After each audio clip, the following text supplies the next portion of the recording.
Nicolas Boudot, associé au cabinet Tilder, qui nous a rejoint, qui chaque semaine nous propose un sondage d'actualité réalisé avec Opinionway pour LCI. 2 questions chaque semaine. D'abord, Nicolas, êtes-vous favorable à la proposition des candidats à la primaire de droite de supprimer des postes de fonctionnaires? Et c'est un résultat qui n'est pas du tout tranché. On est à 50-50. Et non, 50-50. Pourtant, ça fait consensus chez les candidats. C'est à peu près le seul sujet qui fait consensus, réduire le nombre de fonctionnaires. Pourquoi ce résultat est-il aussi mitigé?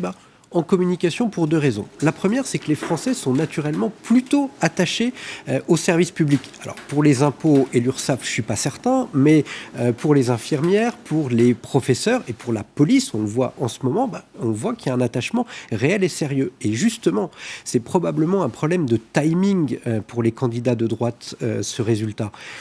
Tout simplement parce qu'en ce moment, il y a une grève de policiers. Oui. Et annoncer une baisse de fonctionnaires au moment où il y a une grève de policiers, ça crée un petit paradoxe parce que d'un côté, les candidats à droite soutiennent les policiers, dans le même temps, ils disent qu'ils veulent réduire le nombre de fonctionnaires.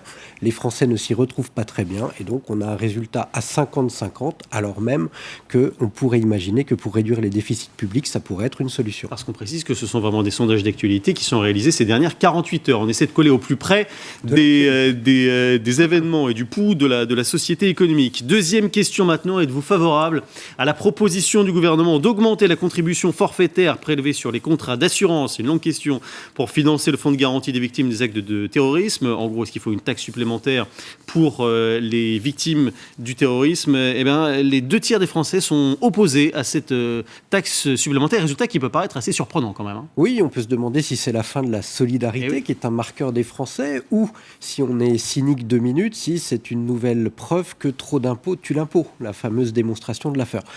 Je pense que c'est pas ça. En fait, ça vient justement de la démonstration au moment de l'annonce par la secrétaire d'État à l'aide aux victimes, qui a expliqué que Juliette Méadel. Cette mesure était justifiée, qu'elle était nécessaire et légitime. Et donc, dans ce faisant, elle dit les actes de terrorisme vont continuer. Il va y avoir d'autres actes de terrorisme, donc il faut augmenter la taxe pour abonder ce fonds pour que les ayants droit des victimes ou les blessés puissent être protégés. Et donc, ce faisant, c'est un sujet d'évitement. Vous savez, en communication, il y a des sujets d'évitement comme ça. Le terrorisme en fait partie.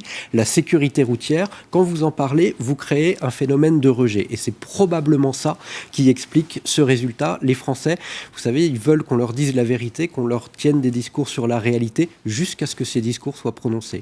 Et on en a une nouvelle preuve ce soir. Merci beaucoup Nicolas Boudot. On vous retrouve la semaine prochaine. Un sujet maintenant que ne rejettent pas du tout les Français. Au contraire, c'est l'éducation. On retrouve tout de suite notre invité ce soir dans le Grand Soir Éco.